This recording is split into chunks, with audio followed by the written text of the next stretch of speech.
I hit the cold kitchen floor before I even realized what was happening.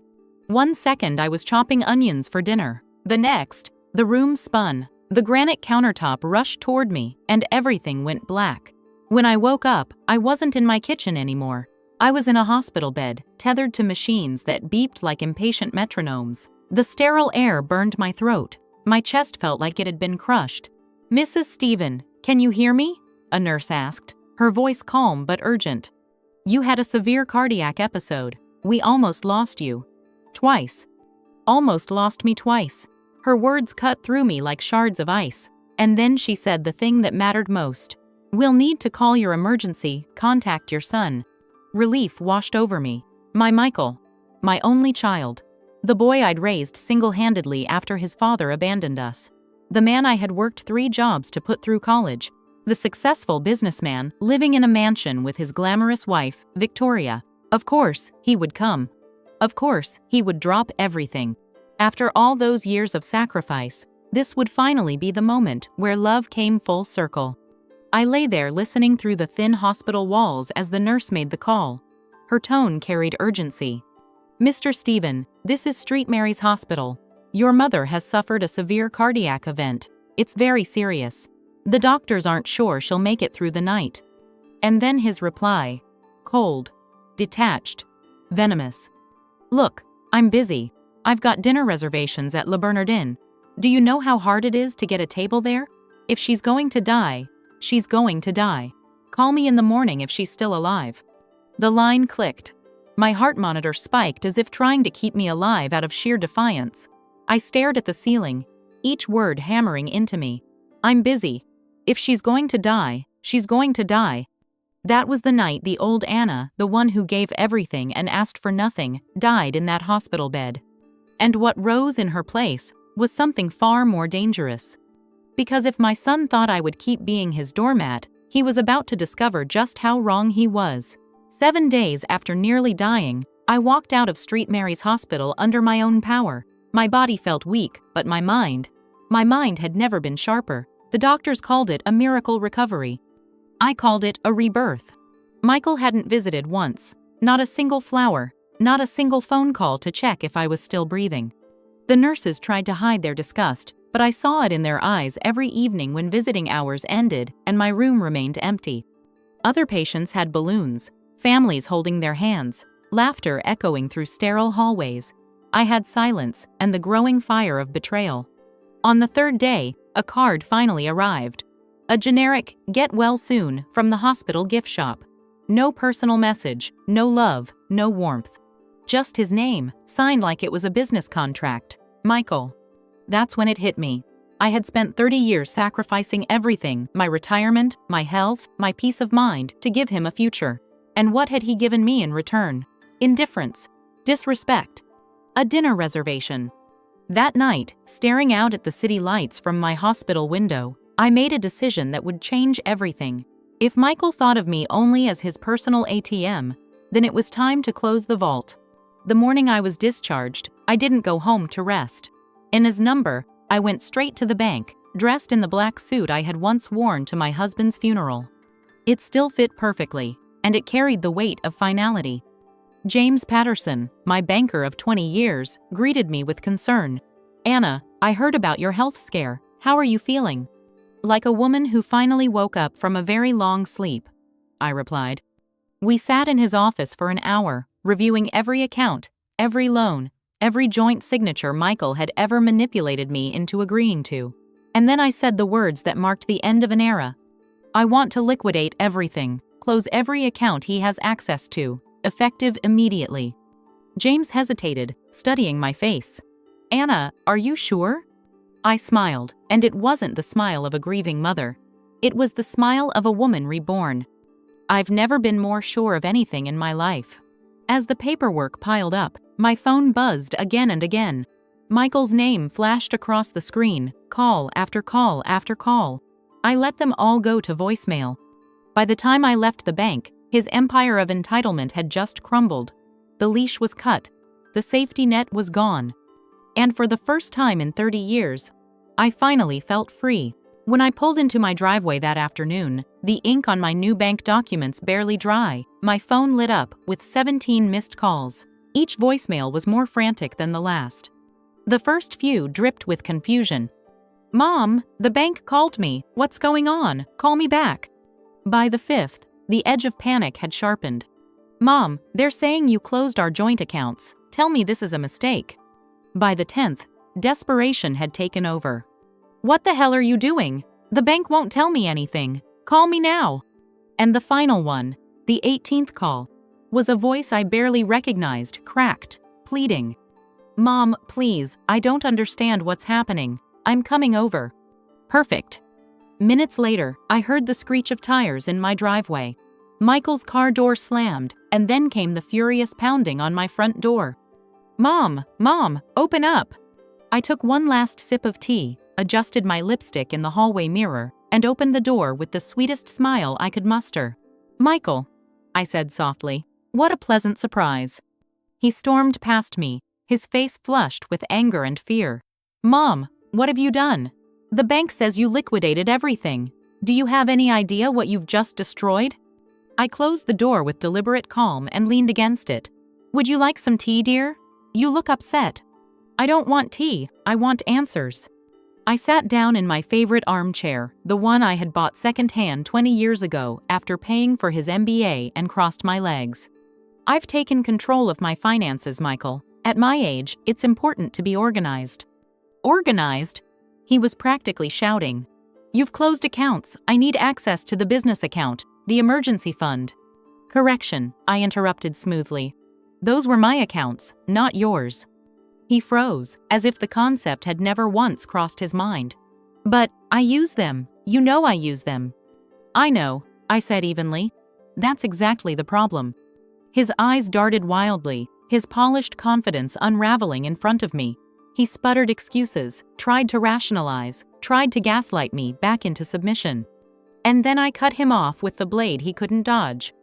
"Tell me, Michael, where were you when the hospital called to tell you I was dying?" His mouth opened, then closed. Silence. "I'll tell you where," I continued, my voice steady as ice. "You were at La Bernardin, enjoying a $300 dinner, while your mother lay in a hospital bed fighting for her life.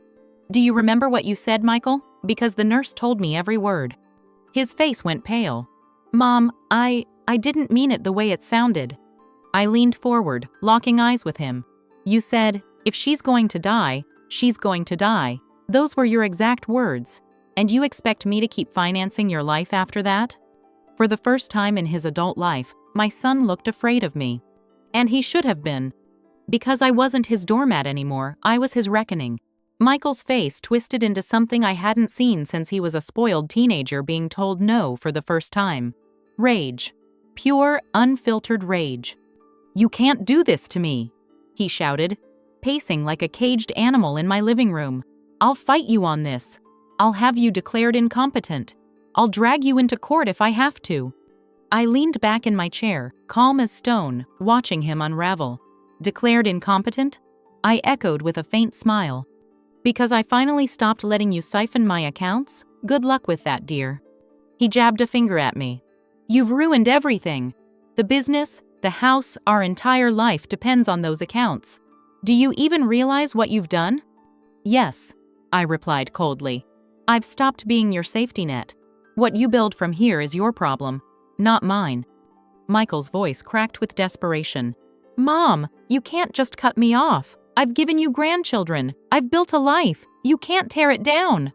"Grandchildren?" I raised an eyebrow. "Last I checked, Victoria can barely tolerate me at family functions. Don't dangle children you won't even let me see as leverage now." For a moment, his mask slipped. His mouth opened, then closed. And he realized I'd called out yet another lie.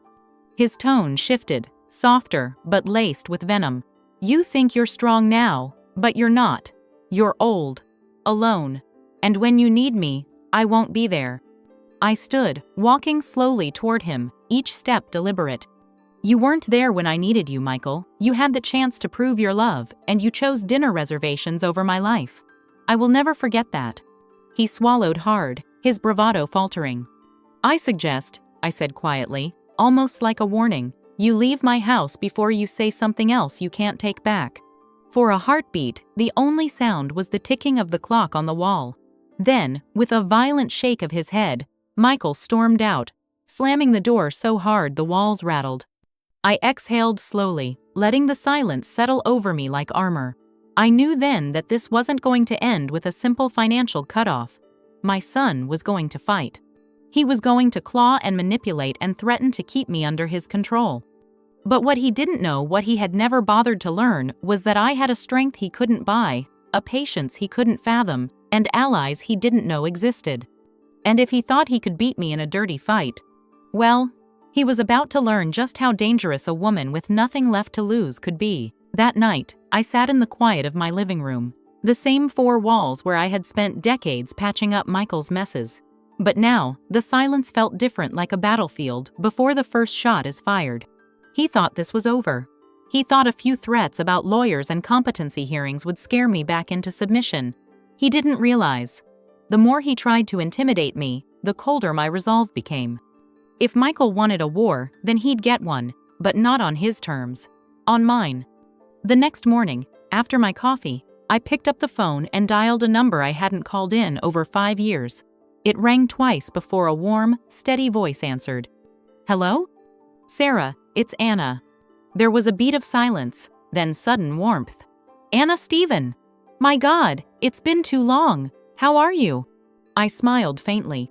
"Alive. And that's more than I can say for last week. I had a health scare." Her tone shifted instantly, professional but concerned. "What happened?" "I'll explain everything," I said. "But Sarah, what I really need is your help. Professional help."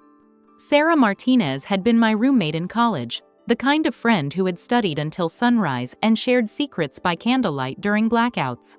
While I had built my life around motherhood, Sarah had built hers around exposing lies.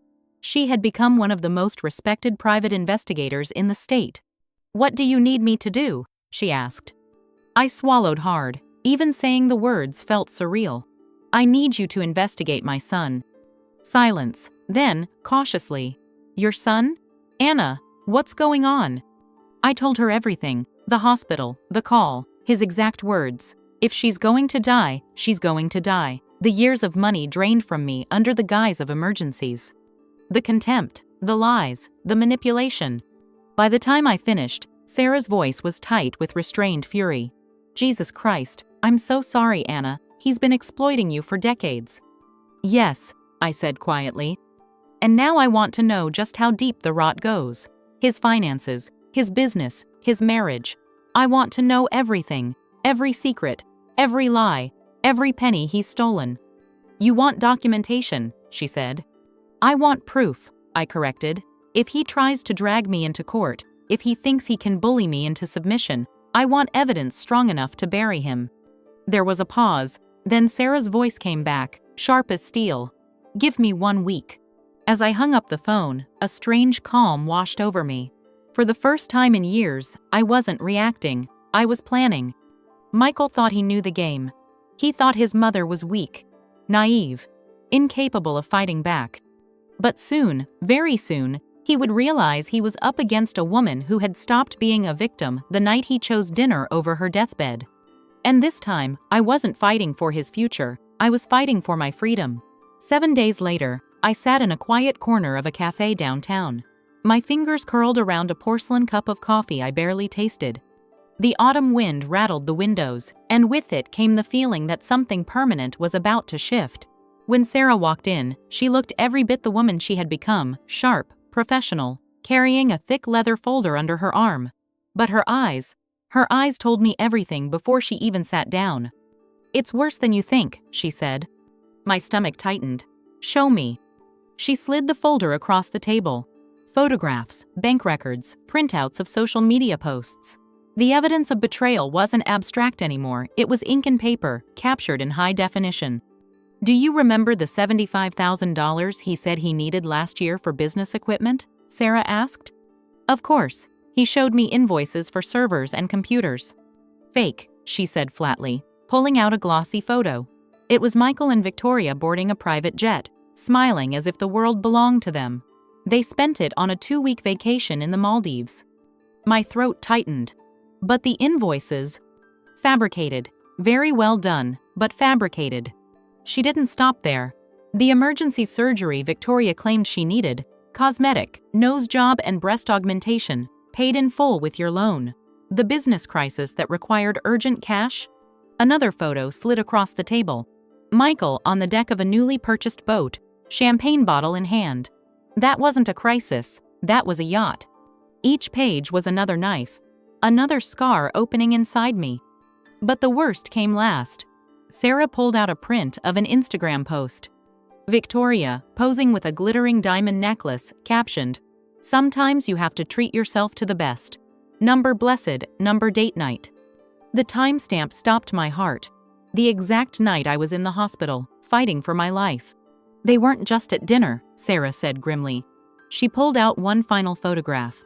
Michael at the same restaurant, seated between Victoria and a young blonde woman, her hand resting on his arm, their bodies close in a way no business meeting could explain. "Her name is Amanda Collins," Sarah explained. "Marketing consultant. She's been his mistress for over a year. Victoria knows. They have an arrangement. She gets the lifestyle. He gets his affairs. All funded by you." The cafe around me blurred. Voices faded. My world narrowed to that photograph, my son, my only child, smiling with his wife on one side and his mistress on the other, while I lay unconscious in a sterile hospital bed. I felt something inside me harden into stone.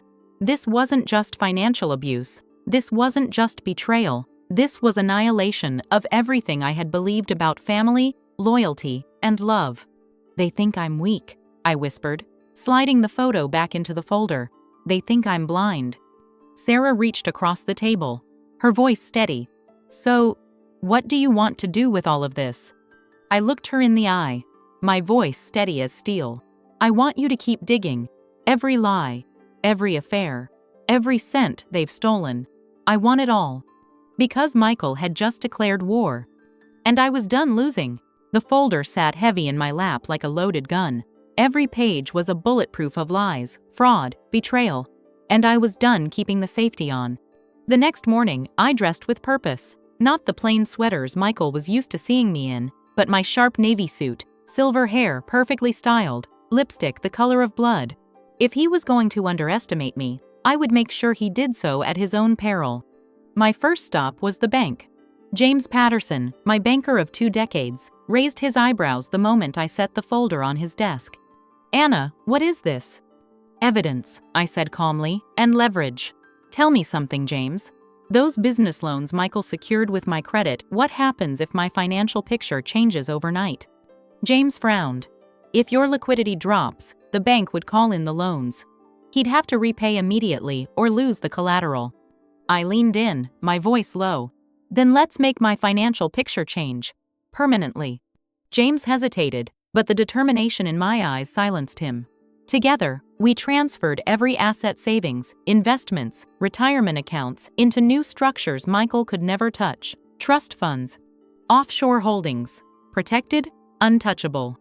By the time I left, Michael's golden parachute had evaporated. My second stop was my attorney's office. Margaret Thornton, sharp as a knife even in her 60s, listened quietly as I laid out Sarah's findings. When I finished, her lips pressed into a thin line. "Anna, this is financial abuse." "Not anymore," I corrected. "Now it's financial justice. I want to change my will, effective immediately.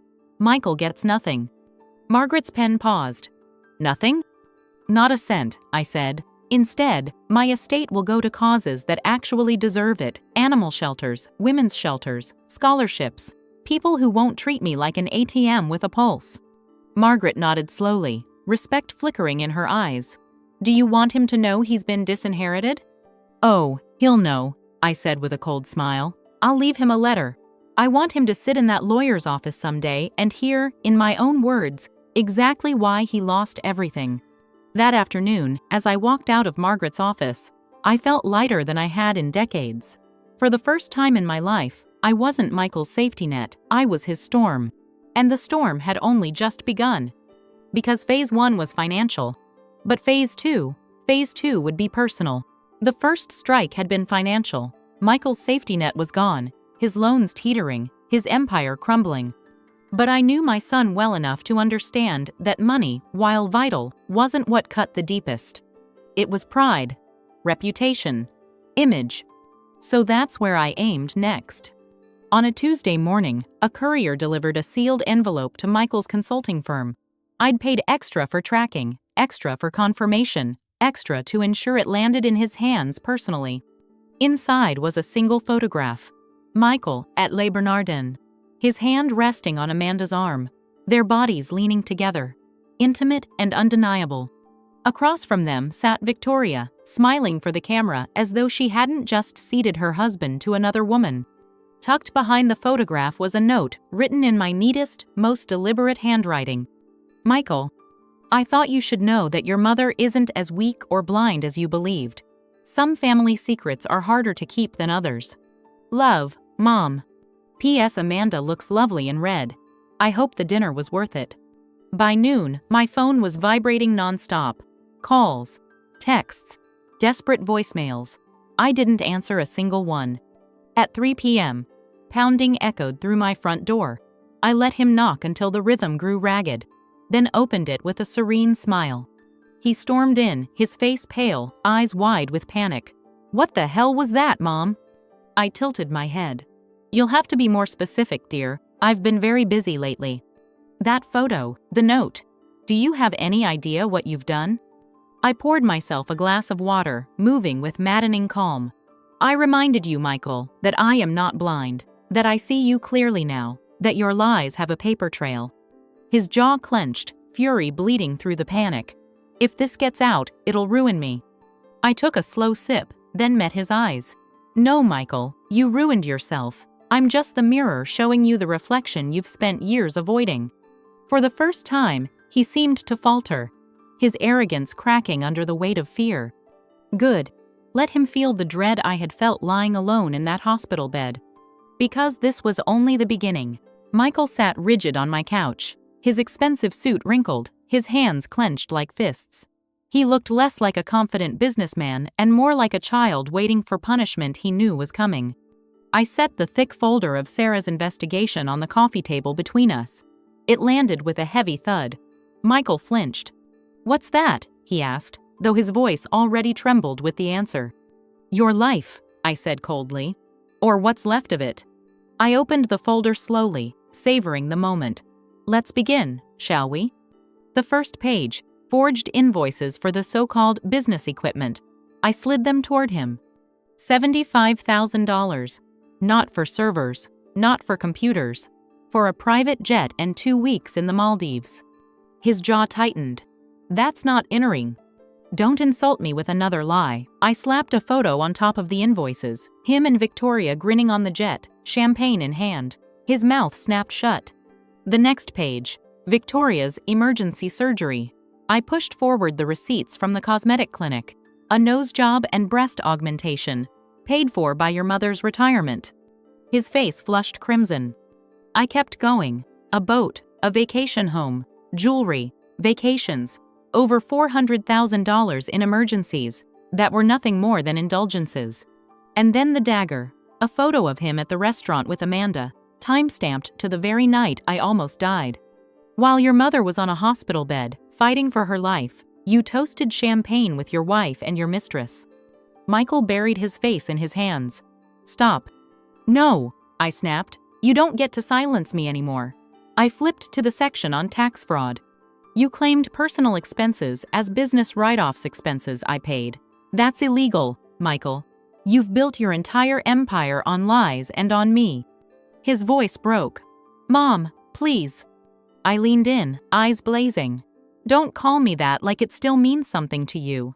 A son who can say, if she's going to die, she's going to die. That's not a son, that's a parasite.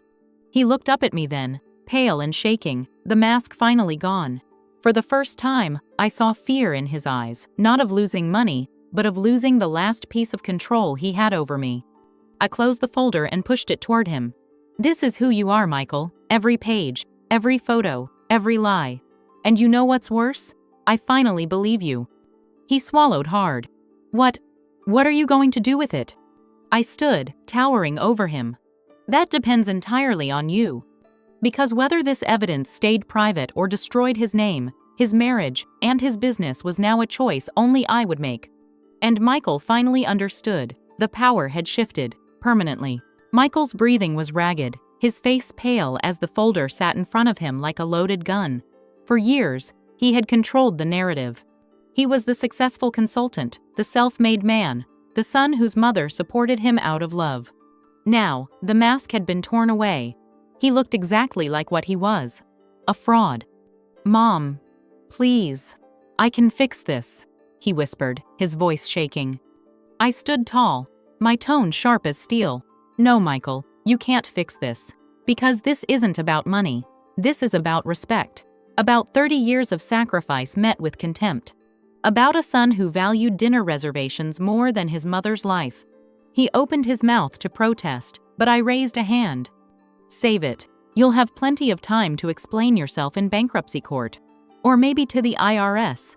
Or to Victoria when she realizes the only thing holding your sham of a marriage together was my bank account." Tears welled in his eyes, but I felt nothing. Not pity. Not guilt. Only the clarity of truth. "You once told me that if I was going to die, then I was going to die," I said quietly. "Well, Michael, the woman you thought was your doormat did die that night, and the woman standing here now, she's the one who's finally free." He dropped his head into his hands, broken, while I walked to the window and let the sunlight wash over me. For decades, I had been chained by love without respect, by loyalty without boundaries. Today, those chains shattered. I turned back to him one last time. "You'll learn the difference between what you want and what you earn, and if you don't, that's your lesson to fail." He staggered out of my house, carrying nothing but the weight of his own downfall. That night, I poured myself a glass of excellent wine, the kind I used to deny myself while funding his false empire. I sat in my garden, breathing in the crisp air, and raised a silent toast. To freedom, to self-respect, to the sweetest revenge of all living well. Because the truth was simple, Michael lost his kingdom, Victoria lost her crown, and I gained something priceless, myself. And if you think that's the end, remember this. Sometimes, the best revenge isn't destroying someone else's life. It's building your own into something so untouchable, so radiant, that their betrayal no longer matters. At 60, I wasn't just surviving, I was thriving. And in the end, I got the last laugh. If Anna's story made your heart race, hit that like button and subscribe for more tales of betrayal, justice, and resilience. And let me know in the comments, have you ever had to cut someone off to finally find your peace?